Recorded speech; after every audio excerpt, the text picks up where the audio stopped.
आशक इजोत में अहाँ के स्वागत अछि। यह कार्यक्रम हमरा के एकटा अवसर प्रदान करै छथि कि हम बाइबल सँ जुड़ल चीज के अध्ययन क सकी आ यह जानू कि हमरा जीवन के लेल परमेश्वर के इच्छा की अछि।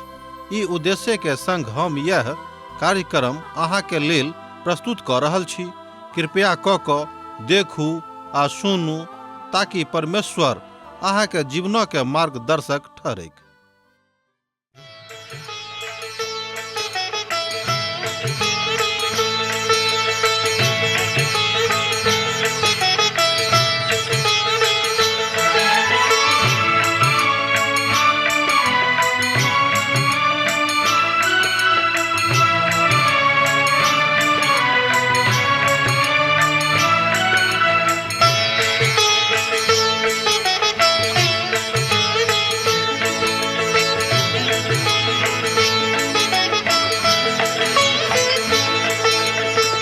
हे परमेश्वर, हे यीशु राजा, विनती हमर स्वीकार करू।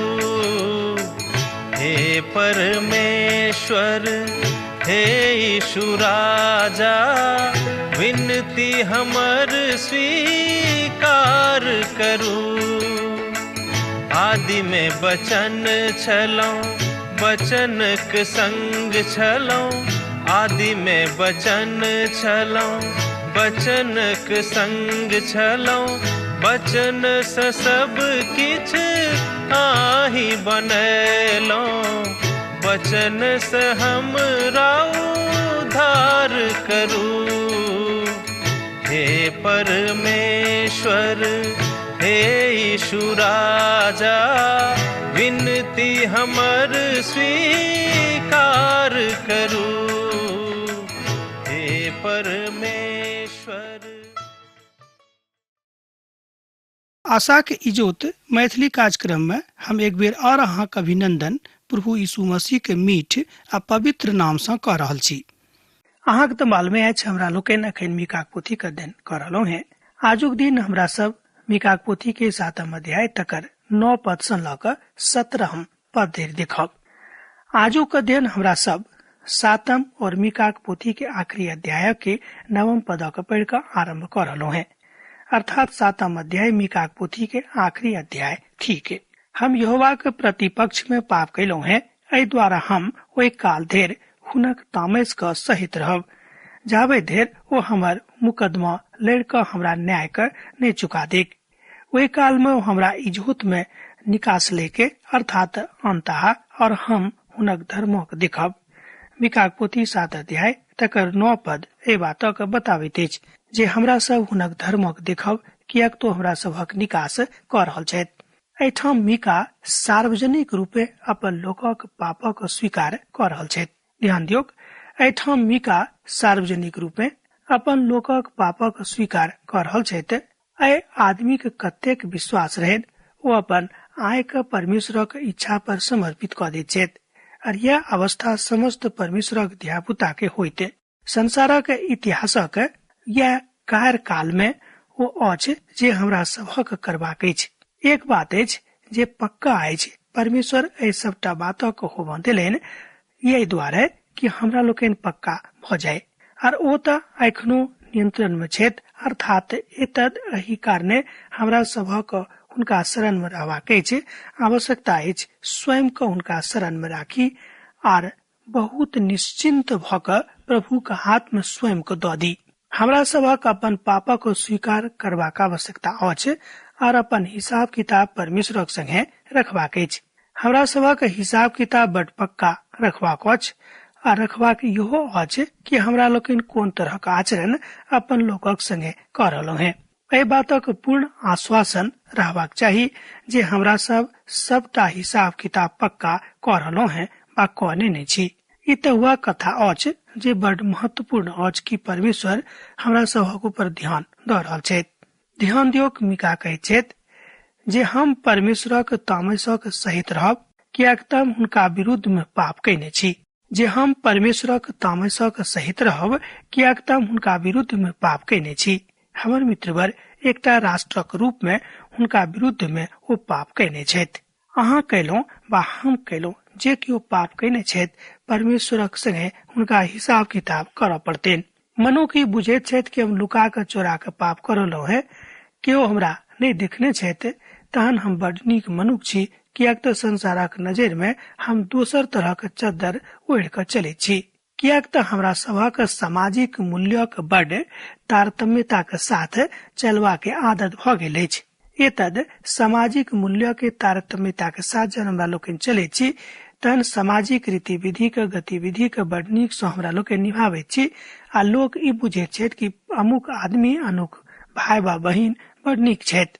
हमरा सबक लग पास में सामाजिक व्यवस्था के न्याय के बहुत पाप अछि, कियाक तऽ हमरा सब अपन पापक नहीं माने छी आ जाबे देर हमरा अर्थात हमर मुकदमा के नहीं लड़ता है आ हमरा लेल न्याय नहीं करता है, परमेश्वर एहि संसारक बातक कोना के बिसरा सके छथि, अपन लोहा लाठी के रूप में प्रयोग करे छथि, कियाक तऽ हुनक धियापुता पाप कयने छथि। मुदा तऽ एक बादो एहि बातक सुनबाक अछि कि जो अहाँ पाप कयने छी तहन एकर मतलब यह भेल कि अहाँ अन्हार में छी। जाबे देर प्रभु के इजोत में अर्थात परमेश्वर के इजोत में हुनक चमक में नहीं जायब ताबे देर अहाँ एहि बातक नहीं बुझ सकलहुँ है। यह बात और यह धार्मिकता पवित्र पोथी बाइबिल सिखाबैत अछि। अहाँ कतऽ ठाढ़ छी अहाँ स्वयं के विश्लेषण कऽ के देखियौ। एहि बातक एहिठाम मीका प्रस्तुत कऽ रहल छथि। तहन ओ सब एहि बातक अनुभूति करता है जे परमेश्वर हुनका दंड देव जा रहल छथि। ओ हमरा अर्थात ओ हमरा अपन इजोत में लऽ आनता है और हम हुनक धर्मक देखब। एहि बातक हमरा लोकनि मीका पोथी 7 अध्याय तकर 10 पद में देखै छी।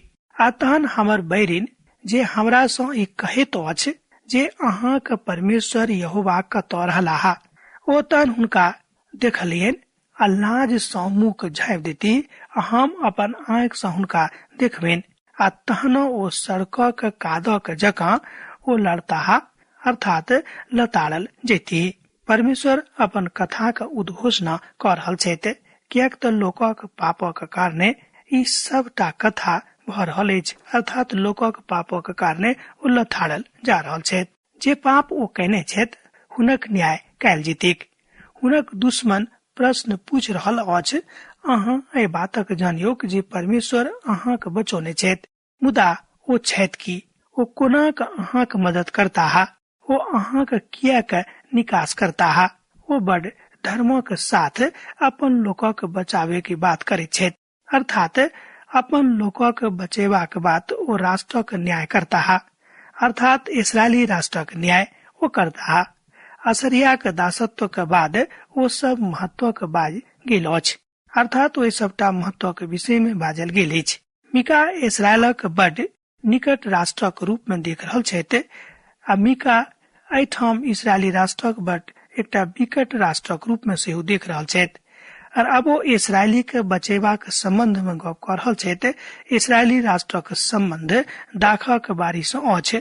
पवित्र पोथी के बहुत पद एहि बातक कहैत अछि। हमरा सब एहिठाम जाय बातक देखै छी ओ बड़ नीक अछि। बहुत बेर जिंदगी में एहन समस्या आबि जाइत अछि जकर समाधान मनुखक लग एकदम नहीं रहैत छनि। ओहि काल में मनुख निरुत्तर भऽ जाइत छथि।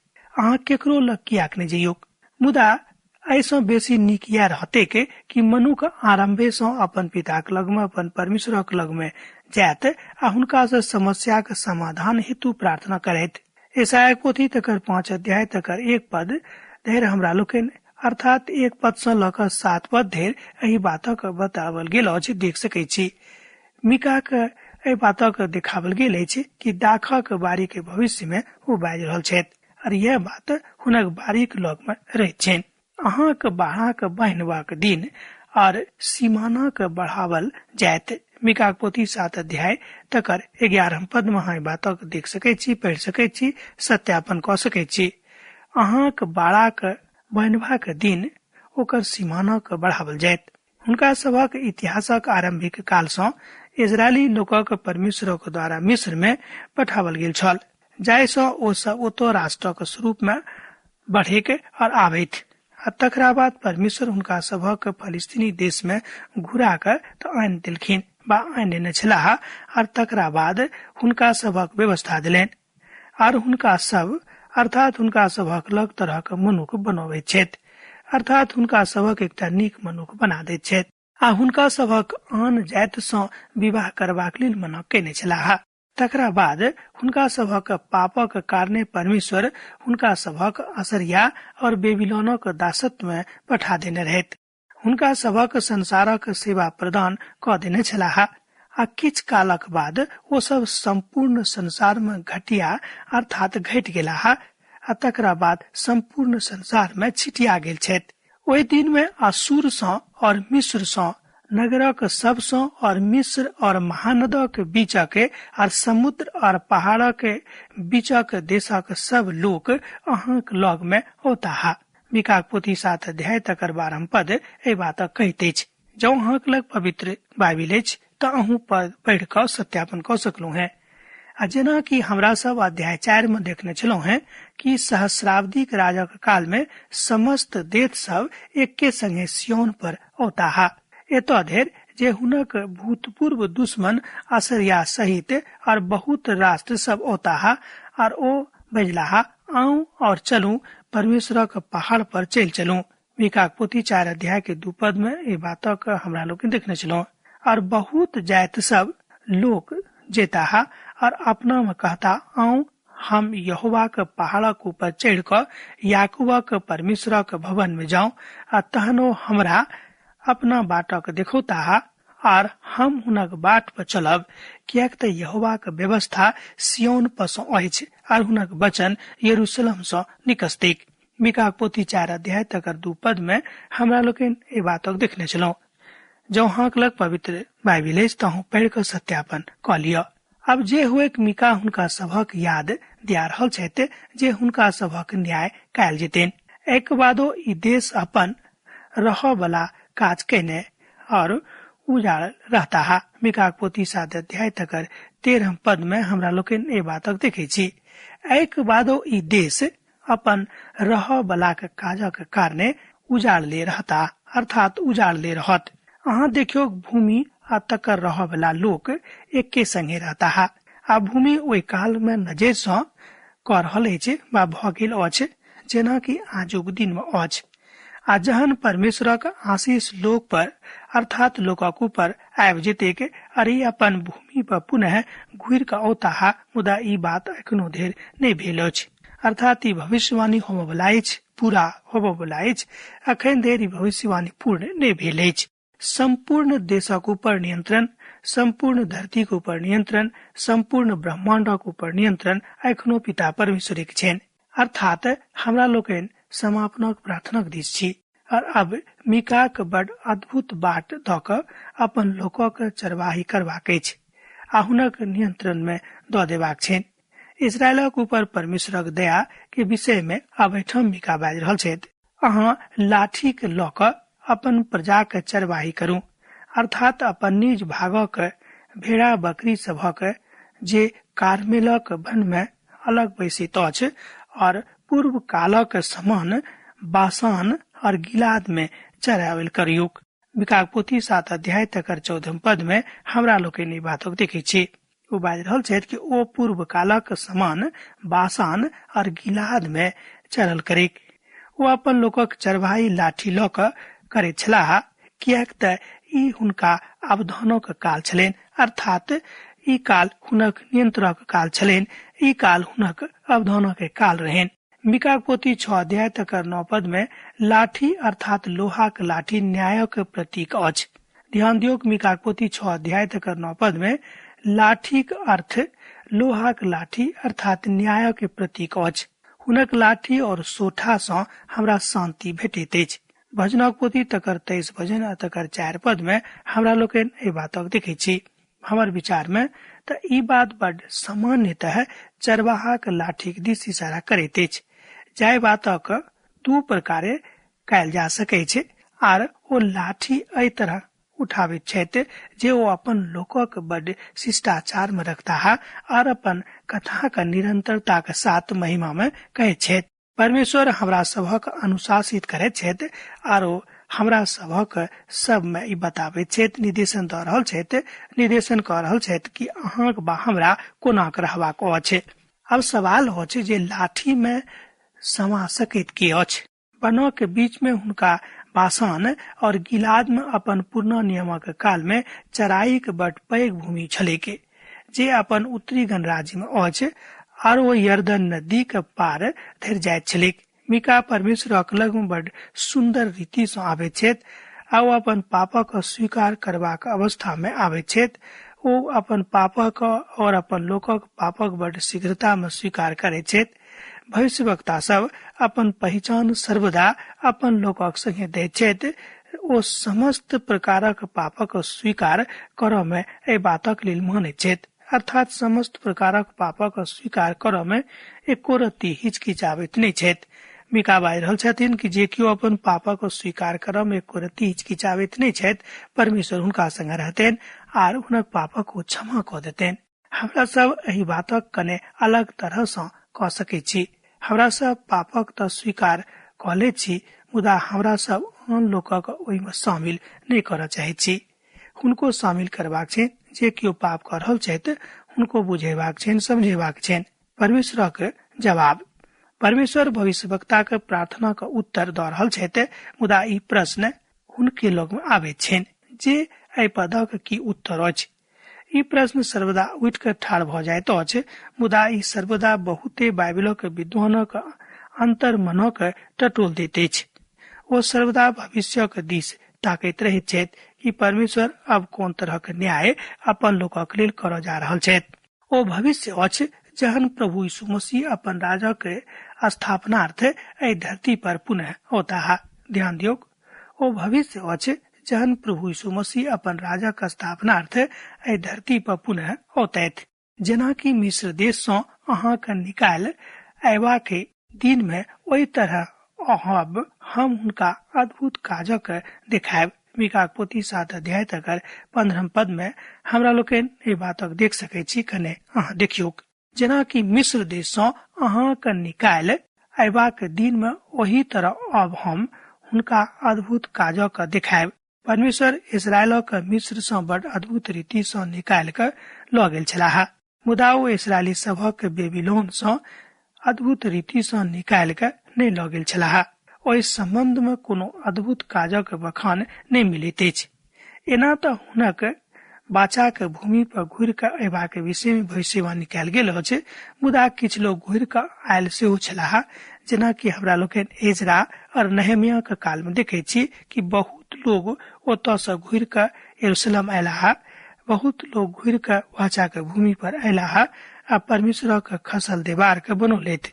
एतद हुनका सभक हृदय में परमेश्वरक काज भेलनि, मुदा ई बात संपूर्णताक साथ नहि झलकैत अछि।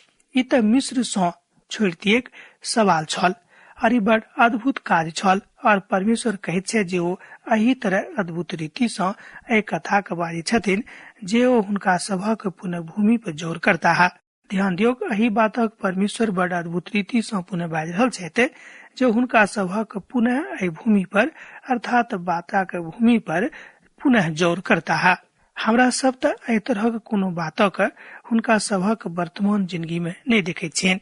एहि बातक चिन्ह तऽ अछि, मुदा एहि काल में अर्थात जाय काल में हमरा लोकनि रहै छी, एहि काल में संभव अछि कि नहि बजनाइ बड़ मुश्किल थिक। मुदा काल अछि, परमेश्वर जहन बाजने छथि तहन हुनक वचन, हुनक कहलवानी अवश्य पूर्ण हेतैक। एहि बातक ऊपर एको रत्ती संदेह नहि करबाक चाही। एहि बातो परमेश्वर एहि तरह कोनो भविष्यवाणी के अखन धरि पूरा नहि कयने छथि। बाद में ई सबटा बात होमय वला छलैक वा होमय वला अछि। एहि बातक ऊपर एहिठाम मीका बाजि रहल छथि। दोसर गप में मीका द्वारा कयल गेल बहुत भविष्यवाणी पूर्ण भऽ गेल अछि और बहुत भविष्यवाणी पूर्ण होमय वला अछि। दोसर जात सब एहि बातक देख कऽ अपन समस्त पराक्रमक विषय में लजेताह। ओ सब अपन मुखक हाथ सँ लौकैताह और हुनका सभक कान बहिर भऽ जेतनि। मीका पोथी 7 अध्याय तकर 16 पद एहि बातक कहैत अछि। आ जहन परमेश्वर हुनका सभक भूमि पर घुरा कऽ अनताह तो ओ बड़ अद्भुत बात भऽ जेतैक। और यह बड़ सत्यार्थ कथा होइत जे संसार तऽ बड़ अचंभा में पड़ जेतिक। आ जेना कि लोक एम्हर उम्हर भ जाइत अछि, परमेश्वर ठीक एहि अद्भुत काजक हुनका सभक संगे परमेश्वर मिस्र सँ निर्गमनक काल में कयने छलाह। अहाँ रहब बा एहि व्यवस्था के देखब तहने अहाँ बुझि सकै छी, कियाक त जहन मनुख पाप करैत छथि हुनका कोनो नीक बात नहि बुझाबैत छनि। कियाक त व्यवस्था पापक विषय में कहैत अछि, व्यवस्था पाप आ धर्मक फरक क दैत अछि। एहि बातक हमरा लोकनि पवित्र पोथी के अध्ययन में सीखने छी वा सीख रहल छी। जानैत छी अहाँ बा हम कि मनुख जहन पाप करैत छथि हुनका पापक फल भोगैये पड़तनि।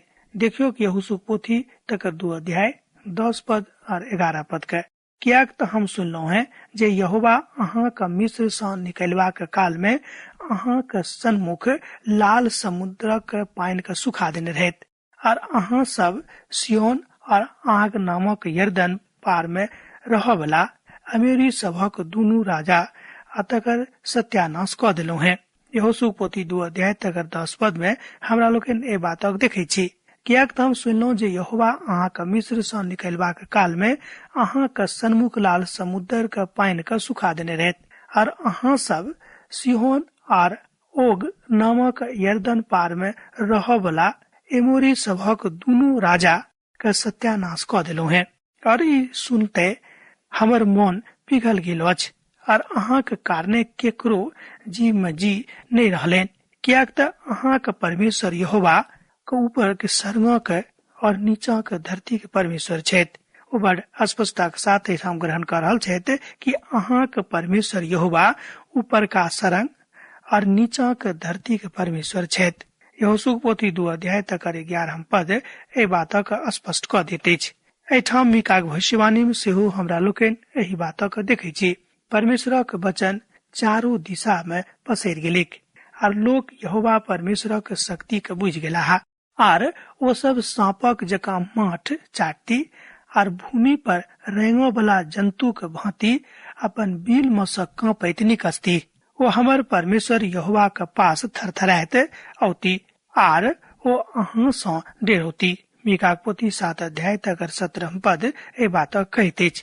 ई सबटा बात ईश्वर विहीन राष्ट्रक दिस इशारा करैत अछि, जे सब इस्राएलक विनष्ट करबाक लेल प्रयास करैत छथि।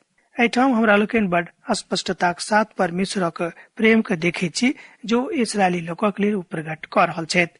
वही काल में जहन ओ इस्राएली के छोड़बाक लेल आबैत छथि, ओ सब परमेश्वर सँ डेरौताह, ओ सब अपन परमेश्वर सँ डेरौताह, ओ सब यहोवा के महाप्रताप सँ डेरौताह, और हुनका कारणे हुनका लग में आबि क अपन पापक स्वीकार करतैथ।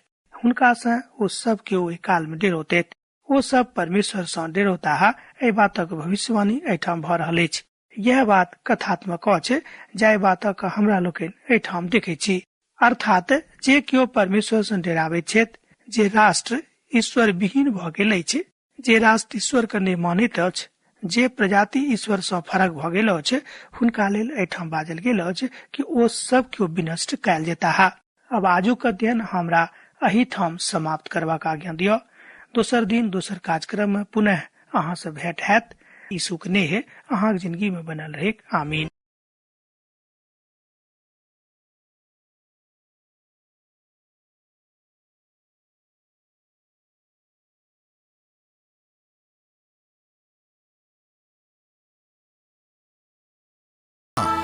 के नजीक बाइबल सँ आ जीवन सँ संबंधित कोनो प्रकार के प्रश्न भ सकै अछि तऽ अपन समस्या के लेल प्रार्थना करबा के लेल जँ चाहै छी तऽ हमरा फोन नंबर पर जरूर संपर्क क सकै छी। परमेश्वर अहाँ सब के लेल एकटा सुंदर, सुखद, आनंदित दिन प्रदान करैक।